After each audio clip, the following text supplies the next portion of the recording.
বন্ধুরা এখানে এই তিনটি বিড়াল রাস্তা দিয়ে হাঁটছিল, তখনই সামনে থেকে একটি গাড়ি আসে এবং তাদেরকে ধাক্কা মেরে ফেলে দেয় এবং ওখানেই ওই বড় বিড়ালটি মারা যায় এবং ছোট্ট বিড়ালটি এসব দেখতে পেয়ে তার মাকে তাড়াতাড়ি নিয়ে হসপিটালে যায় এবং তার মা হসপিটালে যাওয়ার পর তার একটি ছোট্ট ভাই হয় এবং সে কান্না করতে থাকে। এরপর ডাক্তার যখন তার ছোট্ট ভাইকে তার কাছে এনে দেয়, তখন সে তার ভাইকে নিয়ে তার মায়ের কবরের পাশে যায়। এরপর সে তার বাইকে কিছু খাওয়ানোর জন্য অনেকের কাছে যায় টাকার জন্য, কিন্তু কেউ তাকে টাকা না দিয়ে তাড়িয়ে দেয়। এরপর সে পুলিশ স্টেশনে যায়, পুলিশ স্টেশনে গিয়েও কেউ তাকে টাকা দেয় না।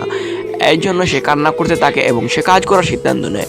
সকাল হলে সে কাজে চলে যায়। কাজে করতে গিয়ে সে অনেক পরিশ্রম করে এবং কাজ শেষে কিছু টাকা পায়। ওই টাকা দিয়ে বাসায় চলে আসার সময় দেখে একজন রাস্তায় আবর্জনা রেখেছে। সে ওই আবর্জনা নিয়ে তার বাসায় চলে আসে এবং ওইগুলো তার বাইকে খেতে দেয় এবং সেও খায়। বন্ধুরা, এই ছোট্ট বিড়াল দুটির জন্য কি সাবস্ক্রাইব করতে পারবে না?